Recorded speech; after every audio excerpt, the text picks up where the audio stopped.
ये है talks news network और आप देख रहे हैं पॉलिटॉक्स, राजनीति का कच्चा चिट्ठा। बोलिए भारत माता की, भारत माता की। भारतीय जनता पार्टी जिंदाबाद, बीजेपी जिंदाबाद, नरेंद्र जी मोदी जिंदाबाद, अमित शाह जी जिंदाबाद। मंच पर विराजमान नागरिकता संशोधन कानून पर विस्थापितों को संबल देने के लिए आए, जो बरसों से प्रताड़ित थे, उनकी आवाज बनकर आए भारतीय जनता पार्टी के राष्ट्रीय अध्यक्ष, केंद्रीय गृह मंत्री। हमारी पीढ़ी ने सरदार पटेल जी को देखा नहीं, उनको सुना, लेकिन आधुनिक भारत की राजनीति में जिन्होंने सरदार पटेल जैसी दृढ़ता जिनकी लेखनी में थी और 48 घंटे में ऐसा कमाल कर दिया, इन विस्थापितों को संबल दिया, ऐसे हमारे अमित शाह जी। मैं आप सबसे गुजारिश करूंगा कि एक बार जोरदार तालियों के साथ में आदरणीय अमित शाह जी का आप अभिनंदन करें, स्वागत करें। इस सूर्य नगरी में आदरणीय अमित शाह जी ने समंदर देखा होगा, लेकिन ये रेगिस्तान के नौजवानों का, ऊर्जावान किसानों का समंदर आपके सामने आदरणीय नरेंद्र मोदी जी के आपके हाथ मजबूत करने के लिए आया है।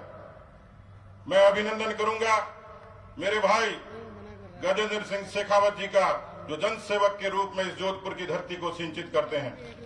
मैं सम्मान करूंगा एक दलित घर में पैदा हुए, जिन्होंने फोरमैन से अपनी जिंदगी शुरू करी, लेकिन दुनिया के सबसे बड़े लोकतंत्र के मोदी सरकार में आज वो मंत्री के रूप में लोगों की सेवा करते हैं, बीकानेर की सेवा करते हैं। ऐसे हमारे बड़े भाई अर्जुन मेघवाल जी, एक साधारण घर में पैदा हुए, छोटी उम्र में जिनको अवसर मिला, जो किसानों की आवाज बने, भाई कैलाश चौधरी जी।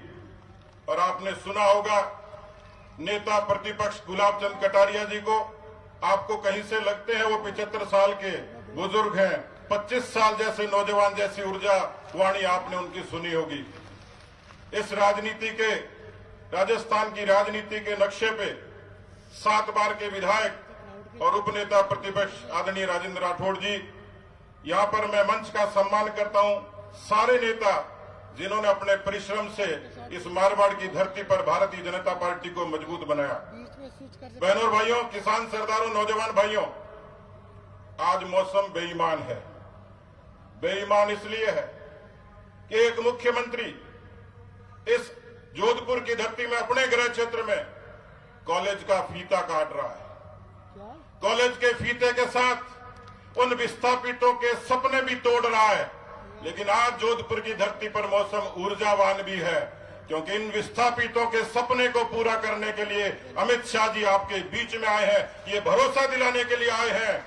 अशोक गहलोत जी, कितनी धमकी दे दो, संविधान को आंख दिखाओ, कानून को आंख दिखाओ, लोकतंत्र को आंख दिखाओ, लेकिन जिस देश में नरेंद्र मोदी जी जैसा, अमित शाह जी जैसा मजबूत नेतृत्व होगा, कोई इन विस्थापितों का बाल बांका नहीं कर सकता।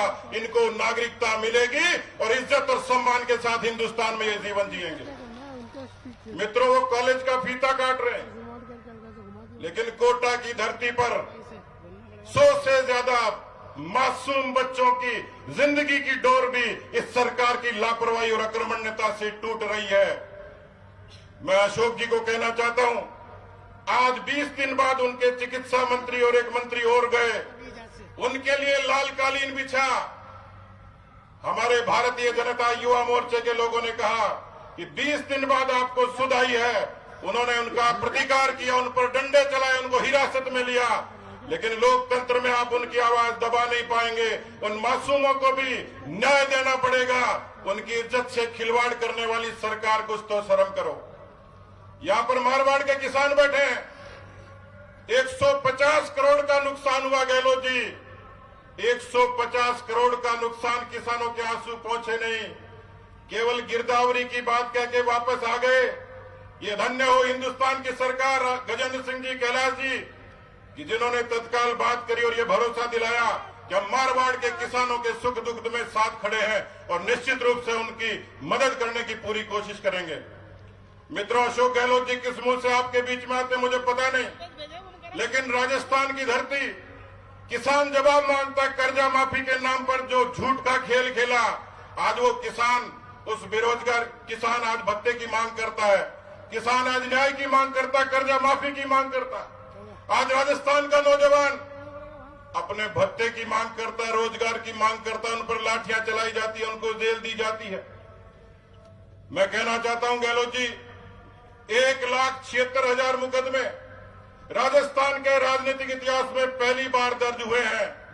आप में शर्म हो और सोनिया गांधी में हिम्मत हो तो ऐसे व्यक्ति को एक दिन भी कुर्सी पर रहने का हक नहीं है मित्रों। और मारवाड़ी में आपने कहावत सुनी होगी, मैं लंबी बात नहीं करूंगा, मैं केवल कुछ नारे आपसे लगवाऊंगा। लेकिन अशोक गहलोत जी, इस नागरिकता के मसले पर जिस तरीके की बात करते हैं, शर्म आती है। मारवाड़ी में कहावत है, थूक कर चाटना। यदि वर्ल्ड में, विश्व में कोई चैंपियन है तो अशोक गहलोत जी से बड़ा कोई चैंपियन नहीं है मित्रों। वो मनमोहन सिंह जी की बात भी भूल जाते हैं। एक फिल्म आई थी गजनी, उसमें, अच्छा बहुत लोगों ने देखी होगी, उस गजनी में हीरो को शॉर्ट टर्म मेमोरी लॉस होता है, भूल जाता है बार बार। वो भूल गए 2003 में मनमोहन सिंह जी ने विस्थापितों के पुनर्वास की मांग करी थी। वो भूल जाते हैं कि 2009 में चिट्ठी चिदम्बरम जी को उन्होंने लिखी।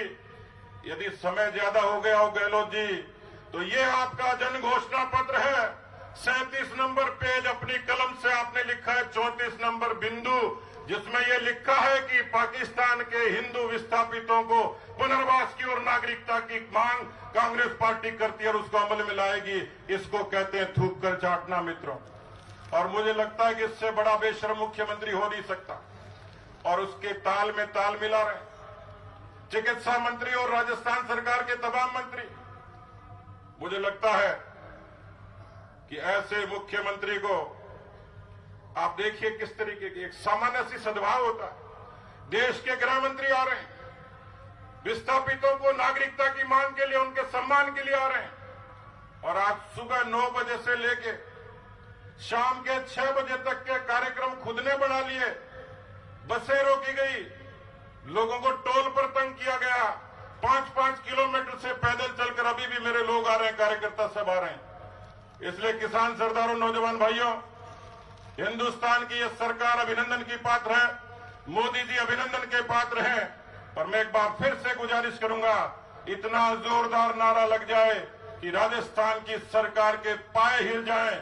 1 साल में जिस तरीके का अन्याय और अत्याचार किसानों के साथ, बेरोजगारों के साथ, राजस्थान की आवाम के साथ किया है, इन अशोक गहलोत जी को जोधपुर में उन कानों तक आवाज चली जाए। बोलिए भारत माता की, भारत माता की। गहलोत सरकार होश में आओ, गहलोत सरकार होश में आओ। किसान का कर्जा माफ करो,